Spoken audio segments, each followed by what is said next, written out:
जय मसीह। आज पढ़ेंगे भजन संहिता 55 अध्याय 1 से लेकर 23 वचन। हे परमेश्वर, मेरी प्रार्थना की ओर कान लगा और मेरी गिड़गिड़ाहट से मुँह ना मोड़। मेरी ओर ध्यान देकर मुझे उत्तर दे। मैं चिता के समान छटपटाता हूँ और व्याकुल रहता हूँ, क्योंकि शत्रु को हिलाकर और दुष्ट उपद्रव की कर रहे हैं। वे मुझ पर रोष लग करते हैं और क्रोध में आकर बताते हैं।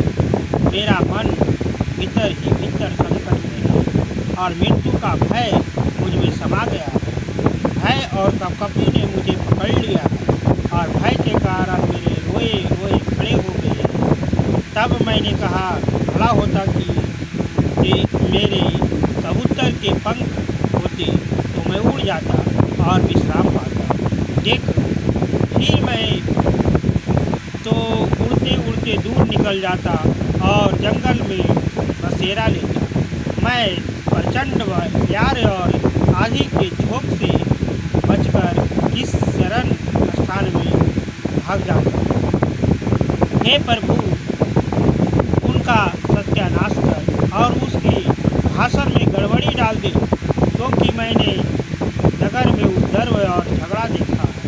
रात दिन वे उसकी सरपनाह पर चढ़कर चारों ओर घूमते हैं और उसके भीतर दुष्टा के जात होते हैं।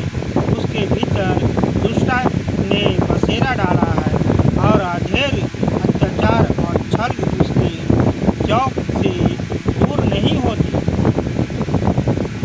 जो मेरी नामधराई करता है वह शत्रु नहीं था, नहीं तो मैं उसको सह लेता। जो मेरी विरुद्ध बड़ाई मारता है वह मेरा बैरी नहीं है, नहीं तो मैं उससे छिप जाता। परंतु वह तू ही था जो मेरी प्राप्ति का मनुष्य, मेरे परम मित्र और मेरी जान पहचान का था। हम दोनों आपस में कैसी मीठी मीठी बातें करते थे। हम भीड़ के साथ परमेश्वर के भवन को जाते थे। उनको मृत्यु अचानक आ दबाए, वे जीवित ही लोक में उतर जाए, क्योंकि उनके घर और मन दोनों में बुराई और उत्पात भरा है।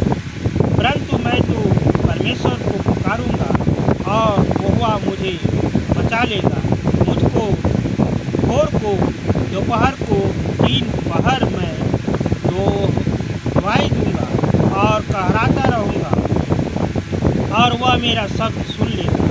जो लड़ाई मेरे विरुद्ध मची थी उसने मुझे कुशल के साथ बचा लिया है। उन्होंने तो बहुतों को संग लेकर मेरे सपना किया था। परमेश्वर जो आदि से विराजमान है वह सुनकर उसको उत्तर देगा। ये वे हैं जिनमें कोई परिवर्तन नहीं और उनमें परमेश्वर का भय ही नहीं। उसने अपने मेल रखने वालों पर भी हाथ छोड़ा है। उसने अपनी वाचा को तोड़ दिया है। उसके मुंह की बातें तो मक्खन से चिकनी थी, परंतु उसके मन में लड़ाई की बातें थी। उनके वचन तेल के अधिक नरम तो थे, परंतु नंगी तलवार थी। अपना बोझ यहोवा पर डाल दे, वह मुझे संभाल लेगा। वह धर्मी को कभी टलने नहीं देगा, परंतु जो परमेश्वर तू उन लोगों को विनाश कर के गड्ढे से गिरा देगा। हत्यारे और छली मनुष्य अपनी आधी आयु तक भी जीवित रहेगा, तभी मैं